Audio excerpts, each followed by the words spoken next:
Thank you for joining us today. A very warm welcome to one and all present here. I'm Arunima Rao, the moderator for today's panel discussion. Let me start by sharing a bit about me. I've had the privilege of representing India at global conferences connected with the United Nations and governments of various countries. Currently, I'm an MBA student at one of the premier IIMs of India and an SRCC alumna. I've launched my own business journalism channel and I'm currently interning with CNBC TV 18. Now let's proceed with today's event. For seamless proceedings, I request everyone to please keep their microphones on mute. To all the viewers, please share your feedback and thoughts about the discussion on social media. Don't forget to tag fic.srcc. Gathering here today on day 2 of Episteam, the annual fest of Finance and Investment Cell SRCC is a true commitment to one's thirst for knowledge. And what better way to deconstruct happenings of the world of finance than by talking to two luminaries in the field? Let me take this chance to introduce our two panelists of the discussion. Firstly, we have Mr. Praveen Gupta, former MD, State Bank of India. Mr. Gupta is a seasoned name in the Indian banking industry, and he's extensively handled various verticals, including treasury, retail banking, risk and compliance in both India and abroad.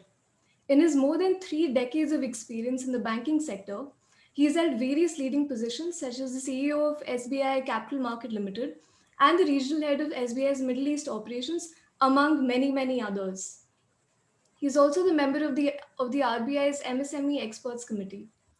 Next, we have with us Mr. M.S. Sundararajan, former MD, Indian Bank. Mr. Rajan is the former chairman and managing director and has been ranked as the 45th in the Economic Times India Inc.'s Most Powerful CEOs list 2009 and is also ranked number 2 among the CEOs of nationalized banks and number 6 among the CEOs of commercial banks.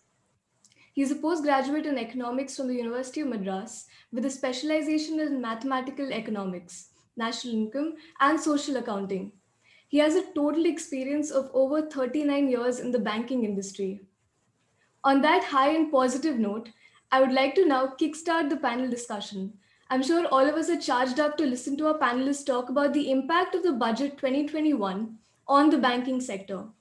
Let me start by first asking Mr. Gupta to share his opening remarks on the topic. The virtual dais is all yours, sir. Thank you, Arunima. It's a privilege to be there today here with all of you.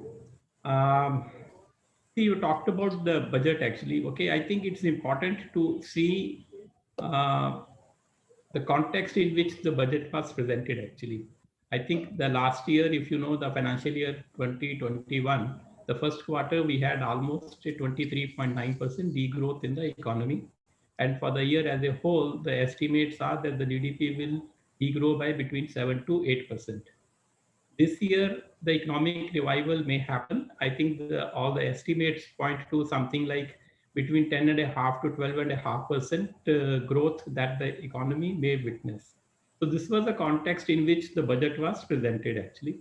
And the entire emphasis of the budget was on how to revive growth in the economy. And the word you would have heard most often in the budget was the Atmanirbhar Bharat actually. The entire emphasis or the theme of the budget was how to make India more Atmanirbhar. Uh, if you see the budget again, the document, the 6 pillars around which the budget was actually conceived, they were health and well-being, physical and financial capital and infrastructure, inclusive development for aspirational India, reinvigorating human capital, innovation and R&D, minimum government and maximum maximum governance. This is something which Mr. Modi has always been talking about. But I think let us look at what exactly a budget means actually. Budget, strictly speaking, is a statement of receipts and expenditure of the government. Something like your own household budgets. You have your income coming from various sources and you spend on various items like your rentals and food and various other things actually. Can you actually spend more than what you earn? Okay, strictly speaking, no, but there are ways you can do that. See, for example, you suddenly look at a, say, mobile phone, you want to buy a mobile phone immediately. You don't have money in your account at this point of time, but you may get the money later. Maybe you go and use your credit card and buy that mobile phone. So you want to buy a house, for example. So then obviously you go to a bank, take a home loan, and then you buy that home. So basically, you can actually raise money by borrowing money. And this is exactly what the government of India also does actually. So that is where you have the deficit financing that happens. So, the government had a glide path for the deficit financing to be reduced to 3% over a period of time actually. But given that the pandemic last year necessitated the government to spend a lot of money, so the actual deficit for the last year is estimated by the government to be at around 9.8%. For this year, the government has actually projected a budget deficit of something like 6.5%. Now, how does the government's deficit gets financed actually? Strictly speaking, the government can actually print money also, and there is no limit as to how much they can finance. But in India, we had the FRBM Act actually. After that, there have been limits on how much the government can borrow. So most of the government deficit financing happens by way of the government securities that the government issues, which is again something done through the Reserve Bank of India. So that is where I think the banks actually come into the play. So who buys those government securities? So if you look at the size of the government borrowing that the government has been doing from the market, for this year, it is projected to be something like 12 lakh crores. And the last year, the government had actually projected a deficit, the borrowing of 7.8 lakh crores, but actually ended up borrowing something like 13 lakh crores from the market. So how does it impact the banks actually? See, most of this financing happens by way of the government, the banks are subscribing to the bonds that the government issues actually. Okay, so right now the credit growth in the country has been low, because of which it has been easy for the banks to be able to subscribe to these bonds. But if you have this kind of borrowing happening from the market, so what it does to the interest rates? So obviously, when you have this much of borrowing happening, so then the interest rates are likely to go up. If you would have seen the RBI governor's statement, I think the entire statement was actually concentrated around how the RBI is taking steps to see that the government financing happens without causing too much disturbance as far as the interest rates are concerned. The concern from the bank's point of view is that if interest rates do go up, the banks already hold quite sizable portion of the government bonds that have already been issued, and the value of those bonds can go down actually. So I think so the banks actually play a very, very important role when it comes to the deficit financing of the government. The specific steps that the budget actually announced, which have a direct impact on the banking and the financial services sector. One was that the two PSU banks to be nationalized and one general insurance company to be nationalized. This probably would be the first time that the government would actually be privatizing one of the government banks. So far, what the government has done is about consolidation of some of the banks, but privatization is something which has not been done, and this could be a game changer as far as the Indian banking industry is concerned. I think the second most important, as far as the banking sector was concerned, is the setting up of a bad bank. Okay, so this would actually be set up by the banks in the form of a ARC AMC structure, that is a asset reconstruction company, as well as an asset management company that the government will set up. Government will actually facilitate, though the banks will be setting up this.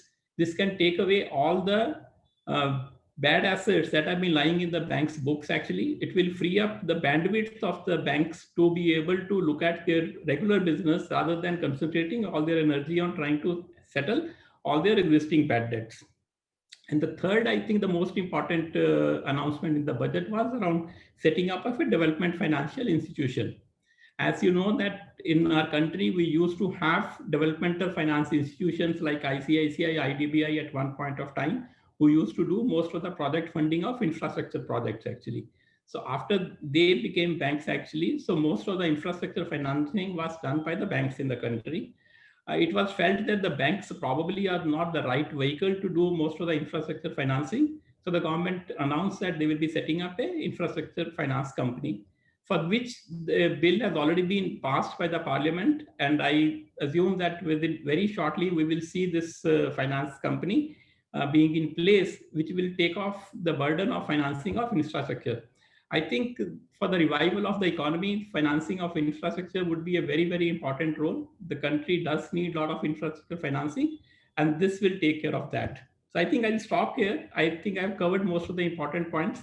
Rest of the things we can discuss as we go along. Absolutely, you managed to encapsulate almost the most pertinent points of the budget into a single opening remark. And you're absolutely right. We need to understand the context in which the budget was introduced to really start deconstructing its six pillars, which you clearly outlined. And whether it's a backdrop of COVID or the Atmanirbharta narrative that's been at an all-time crescendo, I think it's important to understand these first before we move on to the budget.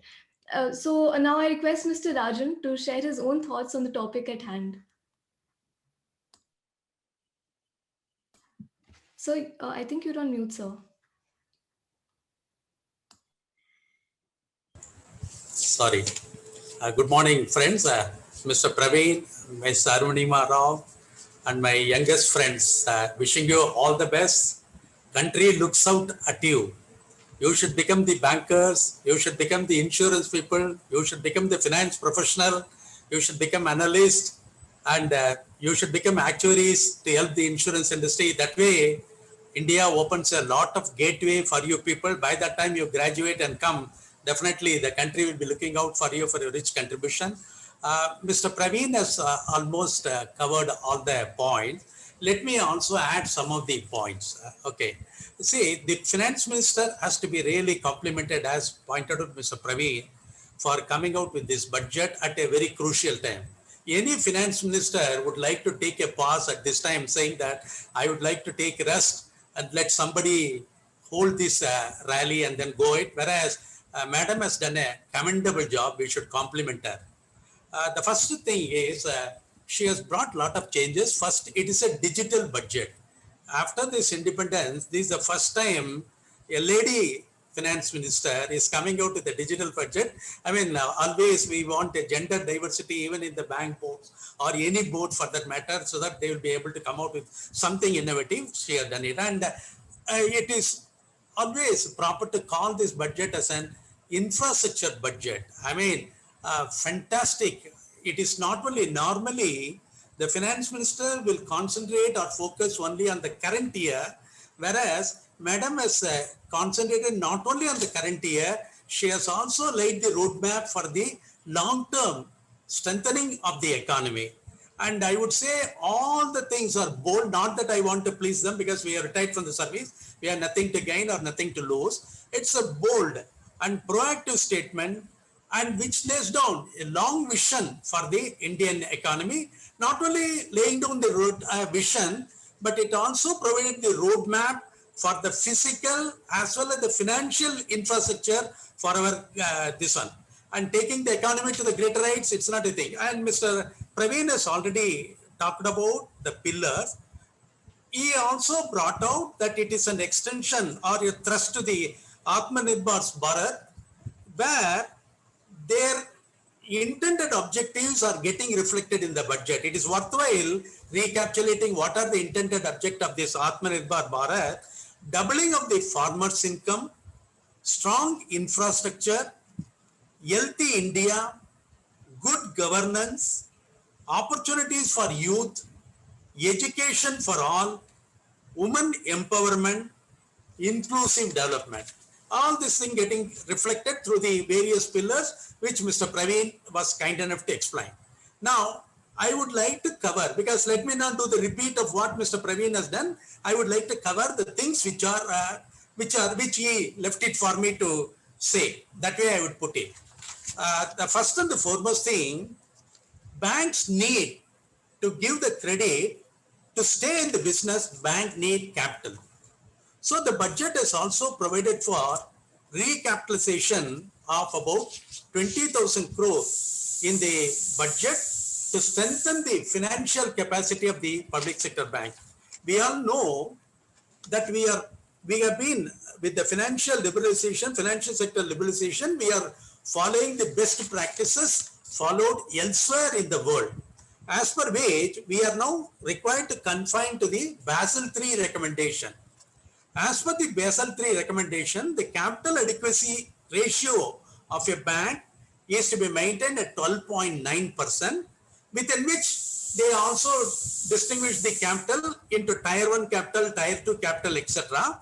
The minimum tier 1 capital is about 10.5 and tier 2 capital ratio of minimum is 2% of the risk-weighted assets of the bank. In addition, banks also required to maintain what they call as a capital conservation buffer of 2.5%. And also the counter-cyclical buffer is also required to be maintained to take care of these contingencies like what we experienced in the last financial year at 0.20 to 2.5% of the risk-weighted assets. The government has been funding the recapitalization. If we take the statistics of the previous year, from 2016-17, about 26 lakh have been pumped in, 17-18, about 1 lakh crore has been pumped in, and 18-19, about 1.6 lakh crore, and then 19-20, about 0.65 lakh crore, 20-21, about 20 lakh crores, and then 21-22, 20 lakh crores has been done. This is one thing that I think. And another point which I wanted to emphasize is with regard to the, insurance and banking are related. You can't bifurcate the insurance and banking, though we say banking, it is always to be because they are all partners in the progress. So in the insurance sector also, the FDI limit has been increased from 49% to 74% with a view to improve the penetration ratio in the insurance field and also to import or get to Indian economy the cutting edge technologies in the various areas. And then another thing is one important thing which is a good news to all of us. We go to the banks, we deposit our money. Now, can I get back my money? So madam was kind enough to what has happened in Indian banking arena. She has taken, and then she said that deposit insurance amount that has been guaranteed by the Deposit Insurance Corporation has been enhanced from 1 lakh to 5 lakh.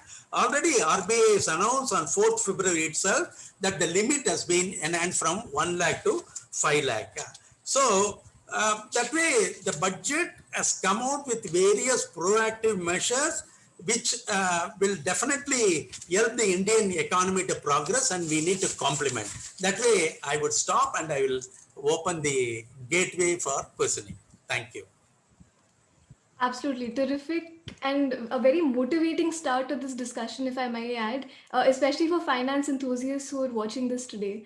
Those are some very clinching points, almost a jigsaw fit to Mr. Gupta's points earlier today. So let me latch on to a word that you used early on in the opening remarks, which is digital budget. So we all know that COVID-19 has led to a push in digitalization, and also both the speakers here today have worked very closely with tech in the banking industry. So at SBI, Mr. Gupta has driven very latest cutting edge initiatives in payments and digital banking. And Mr. Rajan has also led key strategic initiatives at Indian Bank, including introduction of biometric ATMs and launching of touchscreen kiosks. So I would like to know, what are your thoughts on the gradual wipeout of the cash economy by 2030?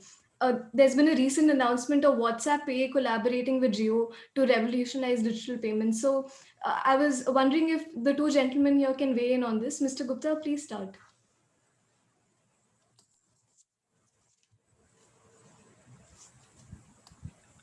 The digital transactions have actually taken off in a very big way in India, and UPI has been a huge game changer.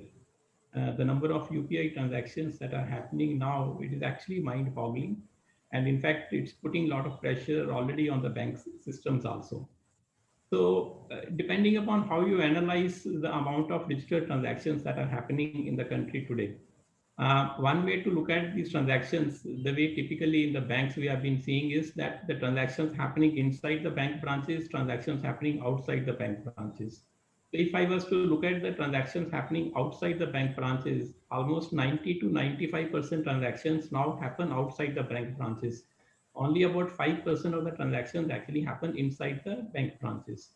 But outside the bank branches actually includes the ATM transactions also. Now, ATM, should it be treated as a part of digital or should it not be part of digital? Earlier, we used to treat them as kind of digital transactions, but now the view is that the ATM transactions are, strictly speaking, still cash transactions. They physically happen at an ATM. They are not the digital transactions. So if you were to look at only the digital transactions, that is the transactions which happen maybe on the mobile phone, on the internet banking, on the POS machines, so even those transactions are something like 60 to 65% now for most of the banks actually. And this ratio is definitely going to change going forward. So there are two, three things that are happening. One is that the transactions are getting split. Earlier, if somebody got the salary at the beginning of the month, people will go to the bank branch, withdraw the money actually, and then use that cash throughout the month for making all the payments. So for example, if somebody withdrew 10,000 rupees as a cash, so he may actually end up doing say 50 transactions of average 200 rupees each during the month actually. But now when all these transactions are actually put through as digital transactions, so the one transaction has actually probably become 50 transactions. So the number of transactions have actually seen an explosion this way. At SBI, some of the initiatives we took was the YONO app that the SBI came up with. YONO actually stood for you only need one. And that one app included banking, investments, as well as shopping actually. So the whole idea behind that app was that you have this one app on your mobile, you don't need anything else actually, and whatever your financial needs are there or your shopping needs are there, you can just go to it and then you can complete all of your transactions there. So the bank actually tied up with more than 100 merchants across the country, and all the big e-commerce players were there actually. But again, the NPCI has again been a very, very proactive organization. A lot of initiatives have been taken. But what can change going forward is that the RBI asked the people to apply for the new umbrella entity licenses. So five people have already applied for that. There is a feeling that there are two more entities which may get set up very soon actually, and they are the ones who could actually be driving innovation in payment space. There are a lot of big players. Say Google is one of the big players in India, and Google does so much of payment transactions only in India and no other country. WhatsApp has already launched, but for some reason the WhatsApp transactions have not really taken off the way people expected they happen. But I think a lot more innovation is going to happen. Even yesterday's RBI announcement that so far on the payment systems, only the banks are allowed to be the members of RTGS and NEFT. They are opening it up to the fintechs also. So a lot more payment companies will actually get membership of the RBI system also. So I think the amount of innovation that is happening in India is something which is not happening even in the advanced world. The UPI actually is the trendsetter. I think most of the other advanced countries also are looking at how the UPI was set up and how it can be replicated across the globe also. So I think a lot of exciting times. I am sure that most of the people in the college would be using the UPI, and they know, probably about the features of UPI more than what we know also. But I think there are going to be very exciting times ahead. Definitely, the YONO app sounds quite fascinating. And like you mentioned, starting 90 to 95% transactions happen outside the bank, discounting ATM transactions, of course, but it's still 60 to 65%, which is a mind-boggling number. So, Mr. Rajan, would you like to weigh in on this as well? Yeah, Mr. Praveen has covered all the vital points. Right? I would like to say, see, what happens is, we always criticize a system. We do not appreciate the good things that have been done by a system. I remember at my childhood, if I want to know the population of India at X point, I have to wait for at least 2 to 3 years to know what is the population. Now, if you ask through the digitalization, if you ask what is the population of India, you will be able to get an answer. It is 1.39 billion as of January 2021.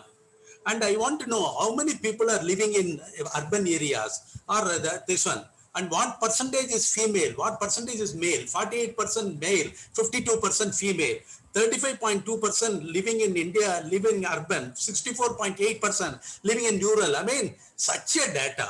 is available. And then internet, we talk about the internet users. How many people are making use of it? About 624 million people, internet users in January 2021. Internet penetration at what level? 45% as January 2021. Social media. Now, people have become addicted to social media. Without that, you will never be able to sleep. In between sleep also, you use the social media. 448 million people are using the social media. The total number of social media equivalent to 32.3% of the total population. These people are doing so much. What is the mobile connection? 1.10 billion mobile connection as at January 2021. That speaks a volume of this. And what is going to be the contribution of the digital India?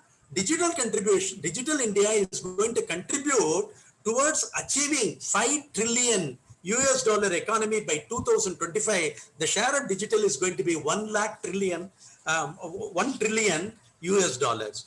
And then technological innovations are taking place. Now, Mr. Praveen was talking about the transaction. If you see what are the transaction, about 30,000 million transactions in numbers I'm talking about, 30,000 million transaction in 2021. It is expected to go up to 50,000 million by 2025. Amount wise, if you see by 2021, 0.60 trillion US dollars, it is expected to go to 0.80 trillion US dollar by 2025. Direct benefit transfers, which is, which used to take a lot of time, about 91,87,260 millions are taking place through the digital mode. And about the estimated gains to the government is about 17,03,770 million. It speaks a volume. Now the question is, can we do it with the cash? You have to go to the economics. In economics, in the olden days itself, Keynes has said 3 purposes for man's or the woman's fascination towards cash. One is the transaction motive, another is the precautionary motive, third is the speculative motive. Now, government through various measures have now sealed the speculative measure. They have come out with this, how much of cash you can hold, etc., etc.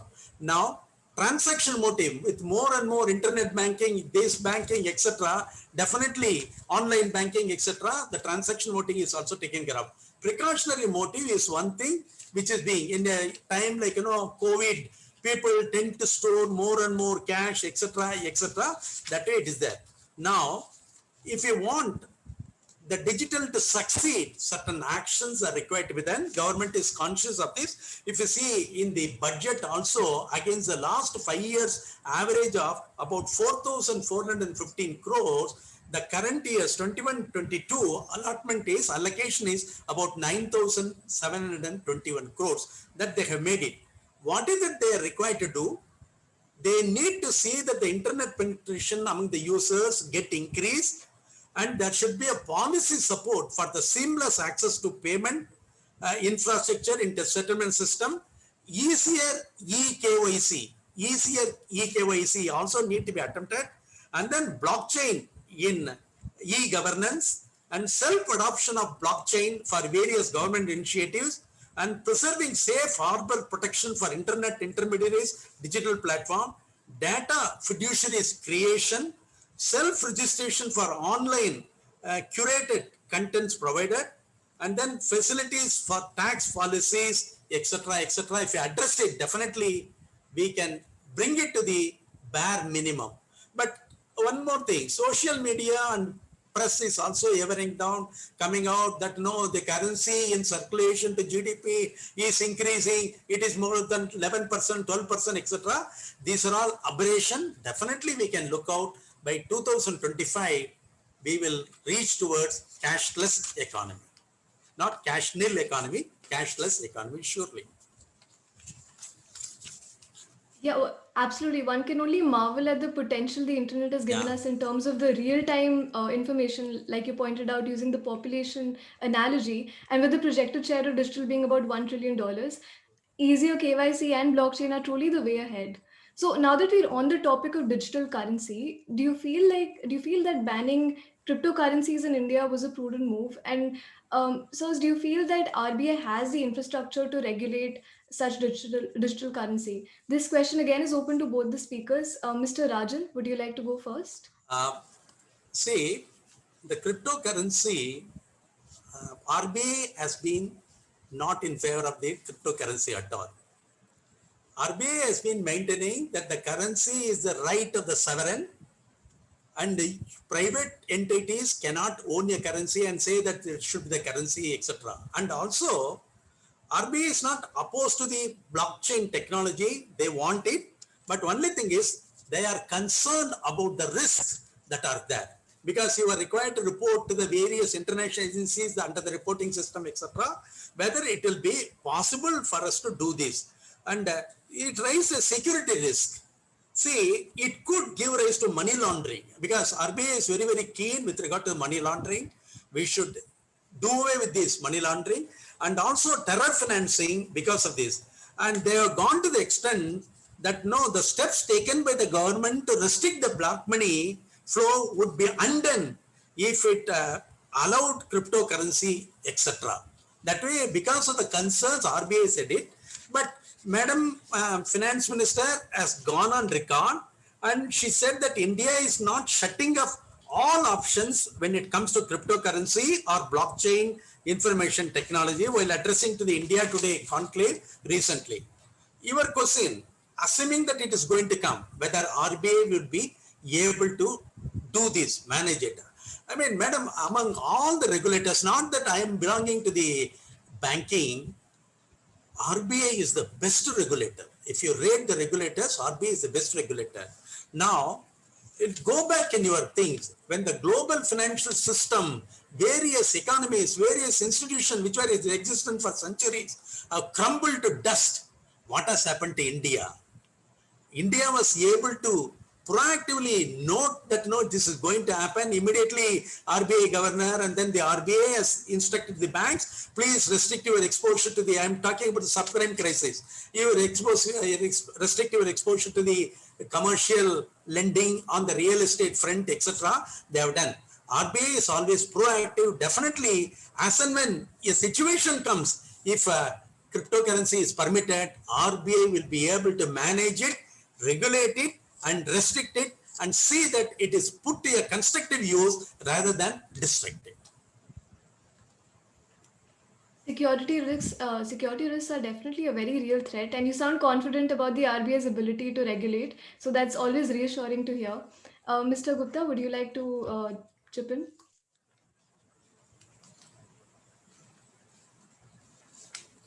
As Mr. Sundarajan said, actually, so RBI does have certain serious concerns about this, actually. I think that basically one thing about the currency is that currency is supposed to be a medium of exchange, actually. Okay.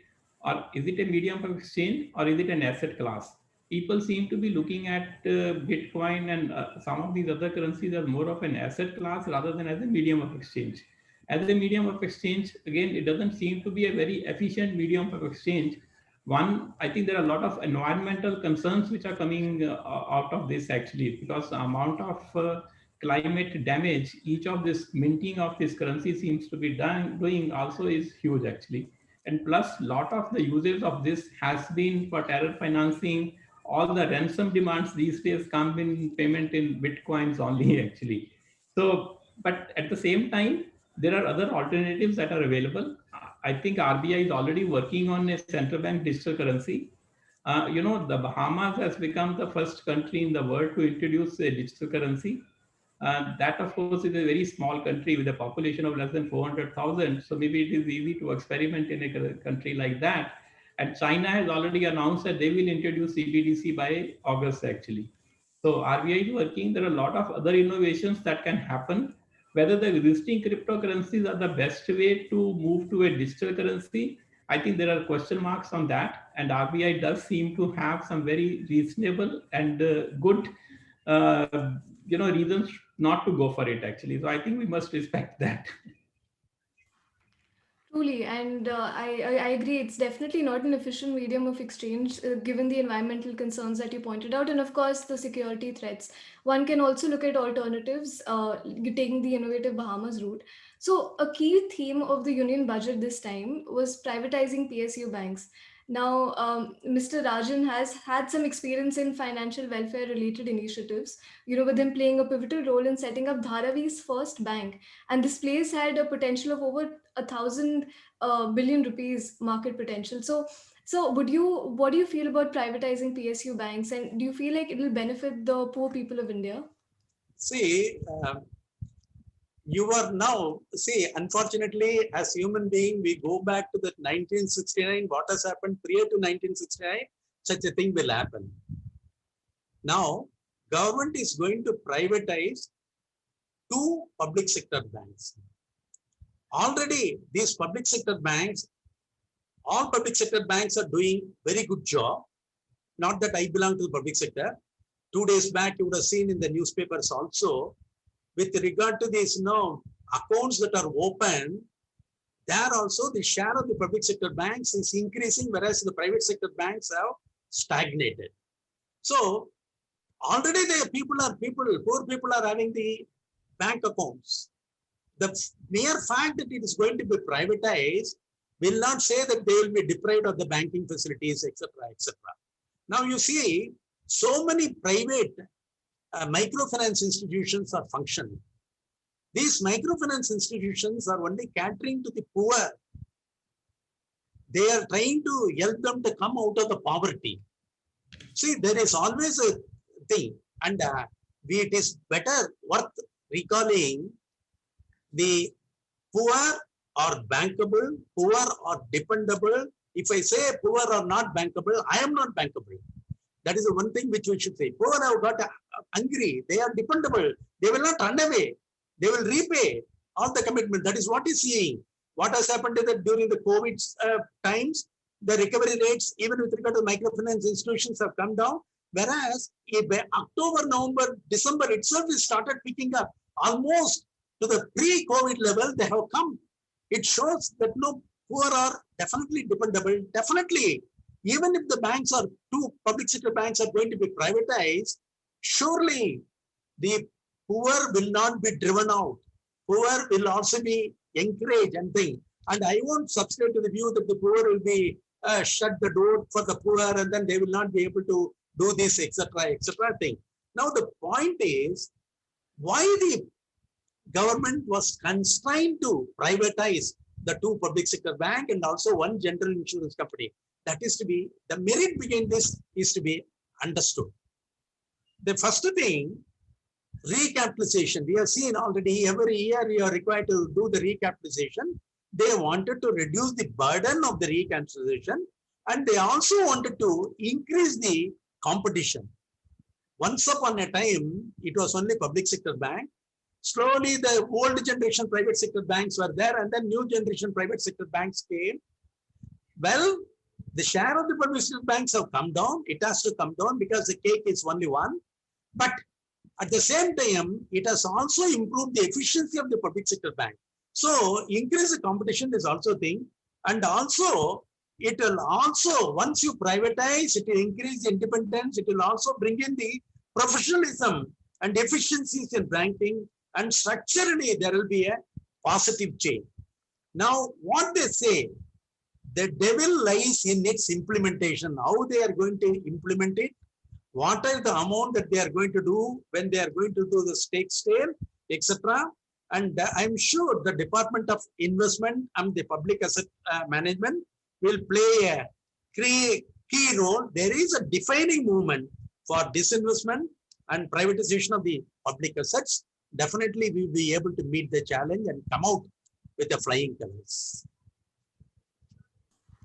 Tremendously insightful. I think you're absolutely right. We need to break the stigma that the poor are not unbankable. And especially once we look at the recovery rates, and the key truly lies in the implementation of the privatization. Now, coming back to Mr. Gupta, sir has been a member of RBI's MSME Experts Committee. In the MSME context, sir, do you think India can make use of the benefits of shadow banking while managing the risks effectively? And what are the ways in which India can develop a strong system that supports those who are unbanked in current day? Yeah, see, as far as MSMEs are concerned, I think they are the backbone of Indian economy. Okay, the amount of employment that the MSMEs provide, the amount of exports that the MSMEs do actually, I don't think that as a country we can really exist without the MSMEs. But for some reason, for the last few years, MSMEs have been under a lot of stress. Various reasons, actually, the large corporates have been facing problems, so they have been delaying payments to the MSMEs. The big problem with the MSMEs is that normally they are not very well capitalized. They operate on a very low capital, very low margins. So the first sign of stress, and they don't really know how to handle that stress actually, and that is when they go under actually. So they need lot of support, lot of hand holding. So that is where a lot of initiatives have been taken by the government as well as RBI in the recent past. I think starting with even the restructuring of MSMEs only were allowed actually, others were not allowed to be restructured. Additional financing was announced again for the MSMEs when the COVID struck last year also. Okay, and as a part of MSME committee under Mr. UK Sinha, so a lot of recommendations were made also, and a lot of those recommendations have also got implemented. One solution which is being seen again is moving the MSMEs more to a digital platforms actually. A lot of initiatives on that has also happened. I think there was a TSP 59 minutes as an online portal that was launched by the Prime Minister about 2 years back.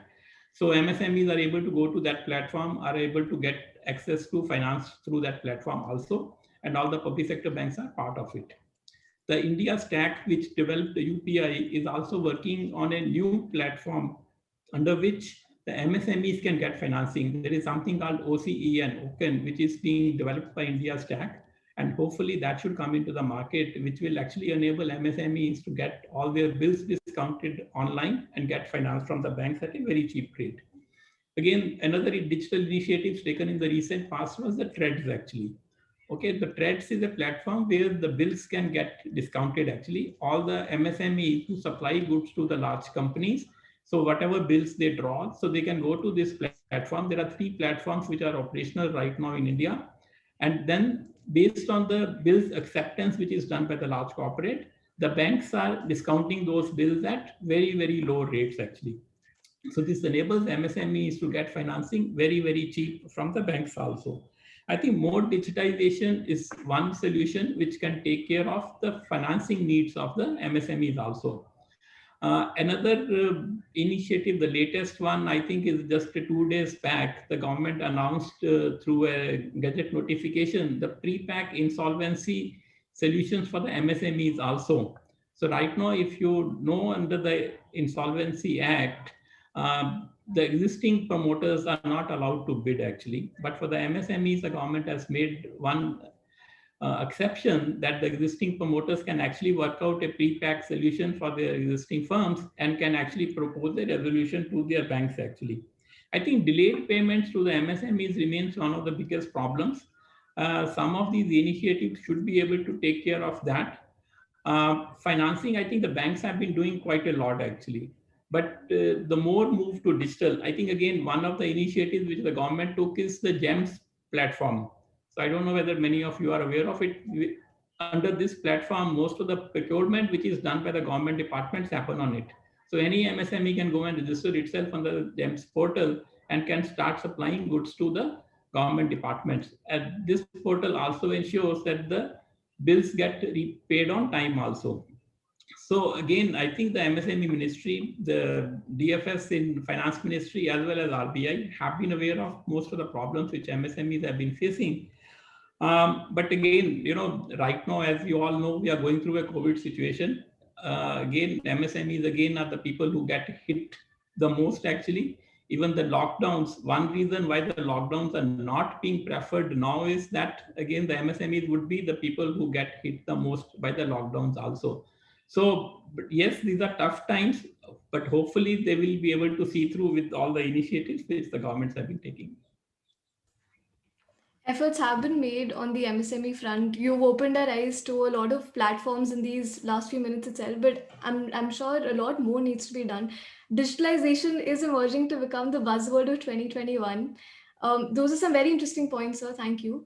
Moving back to Mr. Rajan, So I remember reading that you were, while you were at Union Bank, you headed the Delhi's industrial finance branch. So the budget has allocated some 20,000 crores to capitalize the development finance institution, which is expected to create a lending portfolio of about $5 trillion dollars in the next 3 years.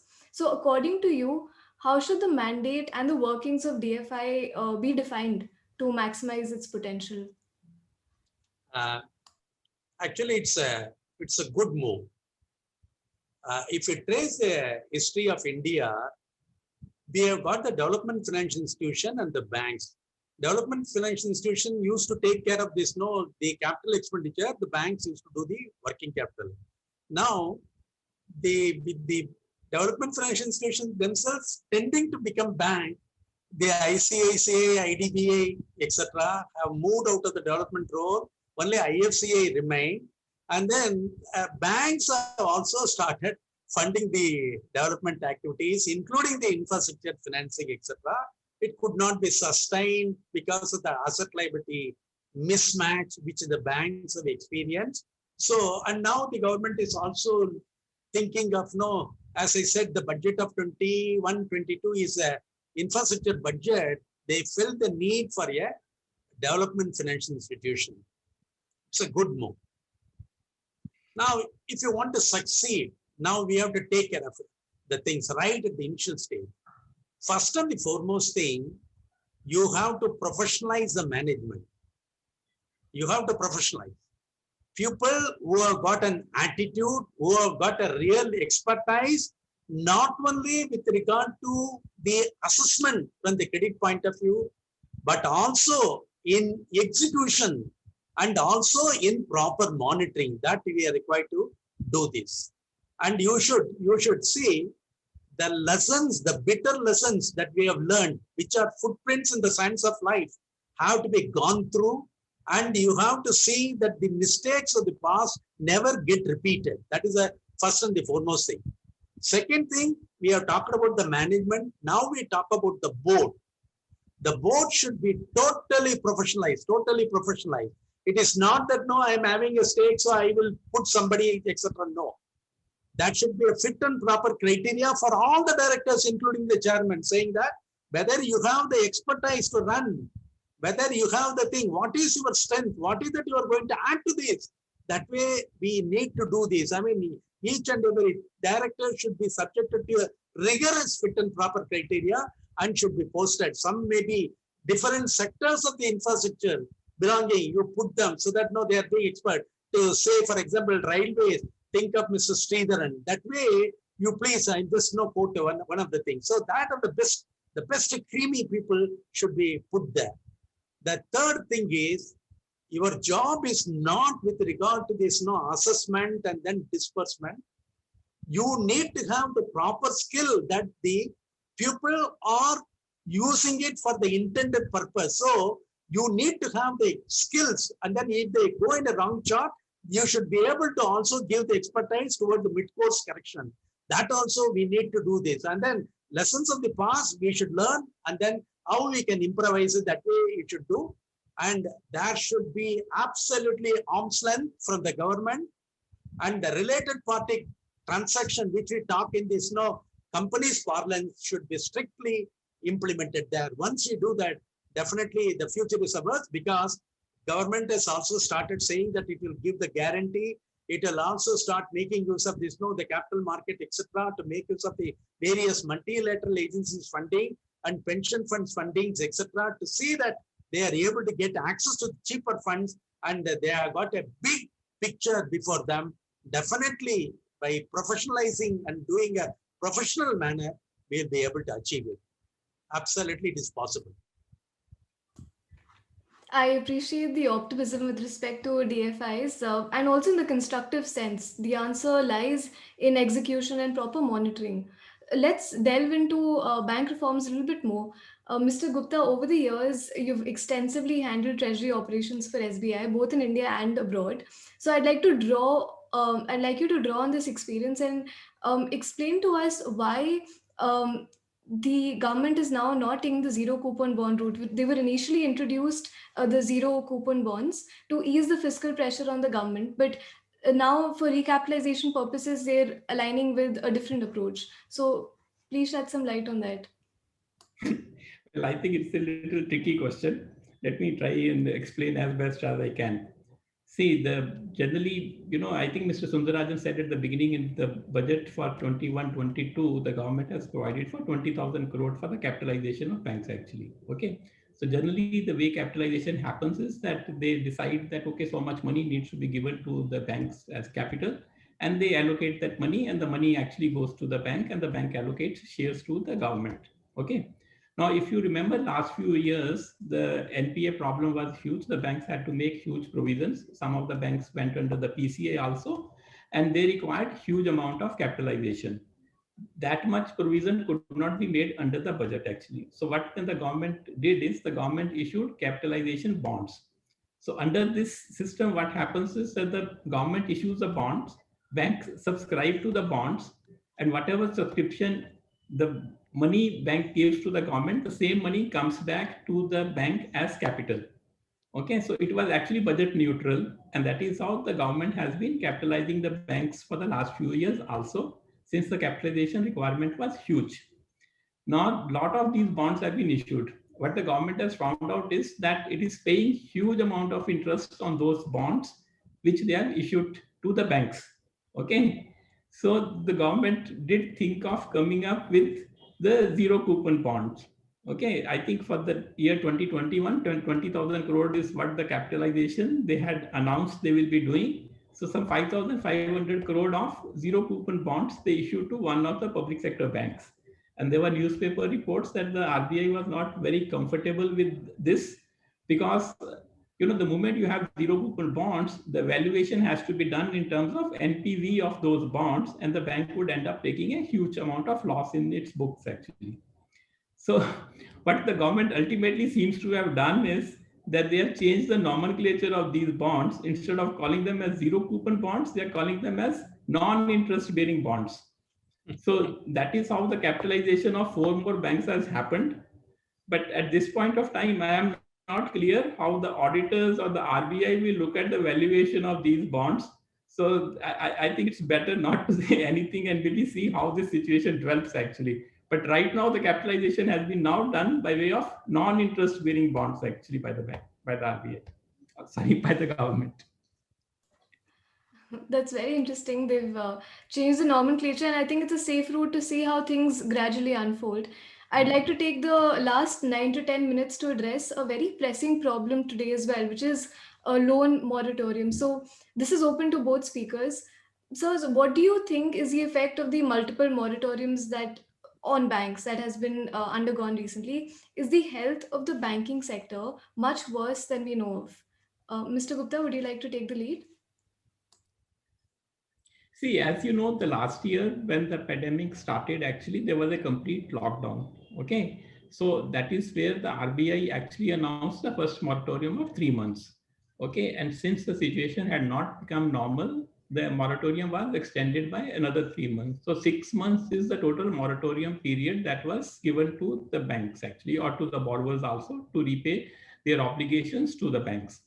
Subsequently, what has happened is that the RBI allowed the banks to restructure the loans also. Obviously, you cannot have a open-ended moratorium which can be given actually. Obviously, now that the businesses have started, but and the repayment capacity is not there to the full extent maybe, so they needed some restructuring, and that is what the RBI said, that you can restructure the loans instead of continuing with the moratorium. So moratorium actually was only last year from April to March to August. Okay, beyond August, there has been actually no moratorium. So subsequently, people have started repaying their loans. Okay, even though the RBI allowed restructuring of the loans to be done, the actual experience of the banks has been is that the number of people who have asked for the loans to be restructured is much lesser than what was anticipated or feared by the banks actually. Okay, so I think that right now we were almost getting back to a normal situation.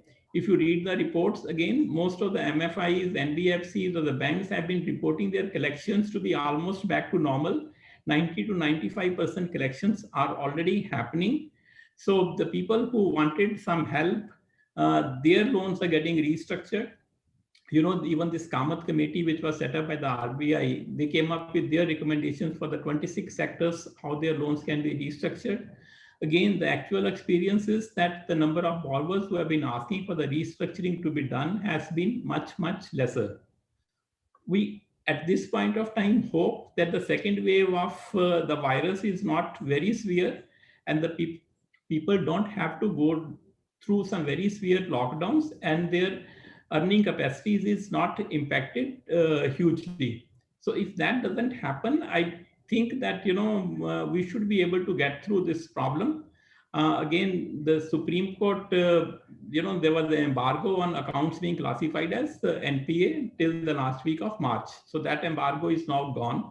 I think when the banks announce their results for the fourth quarter, for the year ended 31st of March, we will actually come to know what the real situation is with regard to the accounts which had availed of moratorium, what is the NPA position, what is the SMA position of various banks, and then whether still any more action needs to be taken. At this point of time, I think the general belief is that we are behind the worst, and going forward, we should be able to take care of most of the loans that we already have. I think the fourth quarter has seen some credit growth also happening. I think, again, on the retail side, the credit growth continues to be good. So I don't really think that the problem is probably going to be as big as was feared initially, and we should be able to see it through. That's quite eye-opening that the RBI allowed restructuring, but less people than anticipated actually opted for it. 95% collections is an astronomical figure. Mr. Sundararajan, would you like to jump in? No, I agree with Mr. Praveen. In fact, Indian financial system is one of the most disciplined system, with the RBI being the regulator and the banks also following the RBI dictum. But in spite of that, every now and then in the annual inspection of the RBI, there is aberration, and RBI will insist, no, this has to be treated as a non-performing asset or a stress asset. Definitely banks have to follow the regulator, and they have been making it. Now you'll see why the moratorium came. I mean, human mind, we subject ourselves to what we call the selective amnesia. We forget what has happened. Now, get back in the calendar to last year, same month now. What was the situation?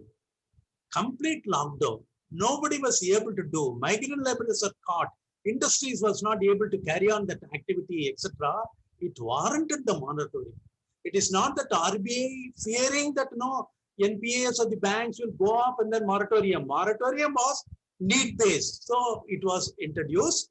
And then there was a thing. And please believe that banks are also, what they did is, when they did the operation, they also started making provisions towards taking care of this. Like just as an ant collects the food to take care of the rainy days, they also see what is the provision coverage ratio, PCR, what it was and what it is now, etc. It has also improved. Banks are also built in what is called the buffer. What might have caused some concern is the economic survey finding.